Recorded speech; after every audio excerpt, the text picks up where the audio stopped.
Hi, guys.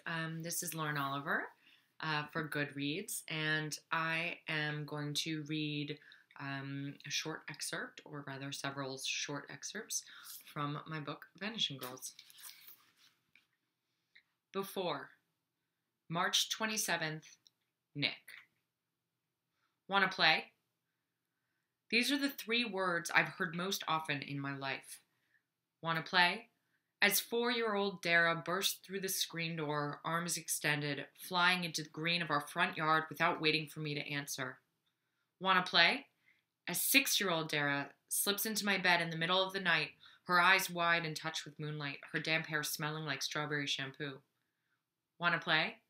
8-year-old Dara chiming the bell on her bike, 10-year-old Dara fanning cards across the damp pool deck, 12-year-old Dara spinning an empty soda bottle by the neck. 16-year-old Dara doesn't wait for me to answer either. Scoot over, she says, bumping her best friend Ariana's thigh with her knee. My sister wants to play. There's no room, Ariana says, squealing when Dara leans into her. Sorry, Nick.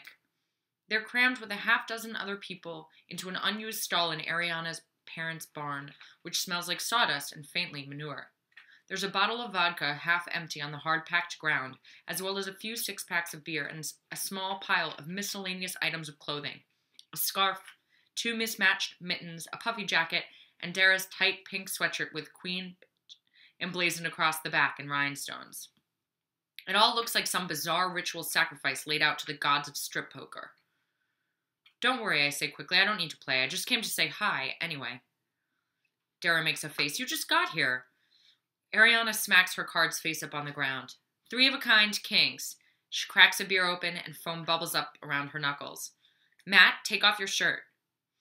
Matt is a skinny kid with a slightly too big nose and the filmy expression of someone who's already on his way to being very drunk. Since he's already in his t-shirt, black with the mysterious graphic of a one-eyed beaver on the front, I can only assume the puffy jacket belongs to him. I'm cold, he whines. It's either your shirt or your pants. You choose. Matt sighs and begins wriggling out of his t-shirt, showing off a thin back constellated with acne. Where's Parker, I ask, trying to sound casual, then hating myself for having to try. But ever since Dara started whatever she's doing with him, it has become impossible to talk about my former best friend without feeling like a Christmas tree ornament has landed in the back of my throat.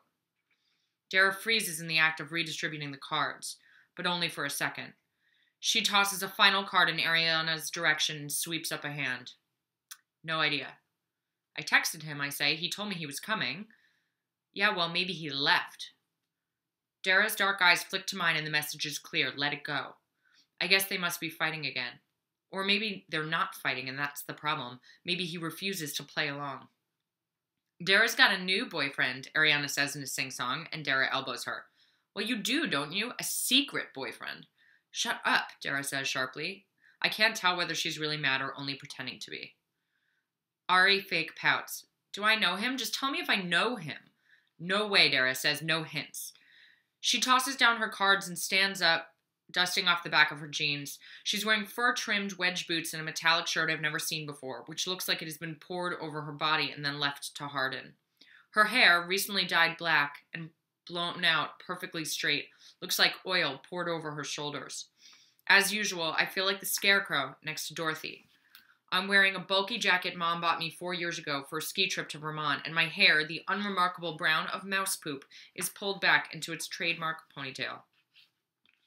I'm getting a drink, Dara says, even though she's been having beer. Anyone want? Bring back some mixers, Ariana says. Dara gives no indication that she's heard. She grabs me by the wrist and pulls me out of the horse stall and into the barn where Ariana, or her mom, has set up a few folding tables covered with bowls, chips and pretzels, guacamole, packaged cookies.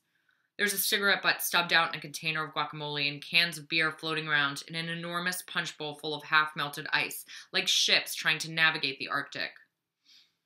It seems as if most of Dara's grade has come out tonight and about half of mine, even if seniors don't usually deign to crash a junior party. Second semester seniors never miss an opportunity to celebrate. Christmas lights are strung between the horse stalls, only 3 of which contain actual horses. Misty, Luciana, and Mr. Ed. I wonder if any of the horses are bothered by the thudding bass from the music, or by the fact that every 5 seconds a drunk junior is shoving his hand across the gate, trying to get the horse to nibble Cheetos from his hand. The other stalls, the ones that aren't piled with old saddles and muck rakes and rusted farm equipment that has somehow landed and then expired here, even though the only thing Ariana's mom farms is money from her 3 ex-husbands, are filled with kids playing drinking games or grinding on each other, or in the case of Jake Harris and Aubrey O'Brien, full-on making out. The tack room, I've been informed, has been unofficially claimed by the stoners. The big sliding barn doors are open to the night, and frigid air blows in from outside.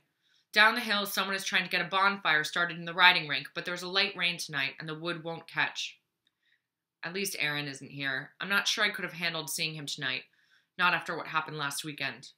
It would have been better if he'd been mad, if he'd freaked out and yelled, or started rumors around school that I have chlamydia or something. Then I could hate him. Then it would make sense. But since the breakup, he's been unfailingly, epically polite, like he's the greeter at a Gap. Like he's really hoping I'll buy something, but doesn't want to seem pushy.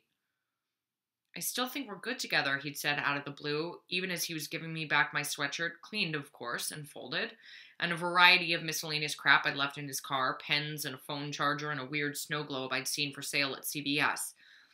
School had served pasta marinara for lunch, and there was a tiny bit of day-glow sauce at the corner of his mouth.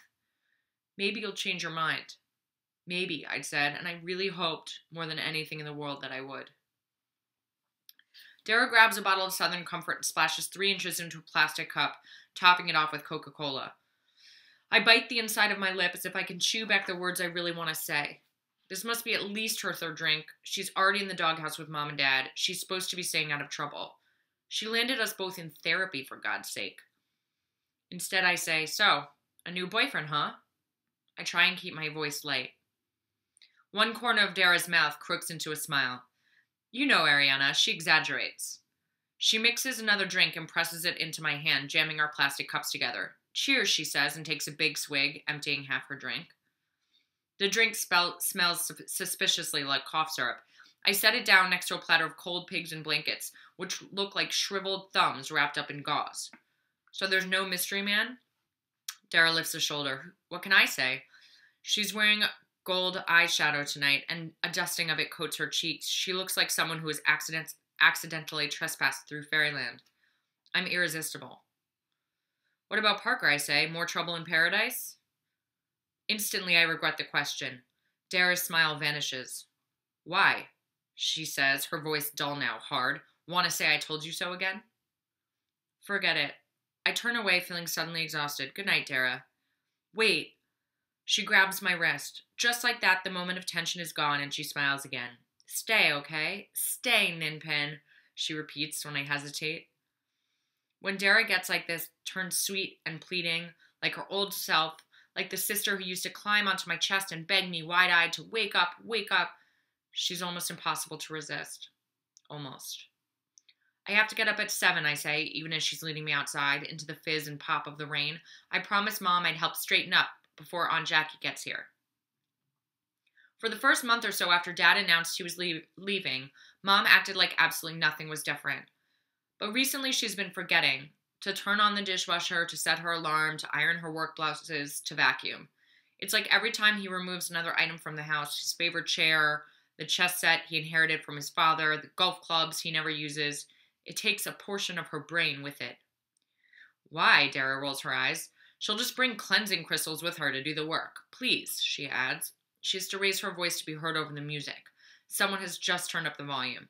You never come out. That's not true, I say. It's just that you're always out.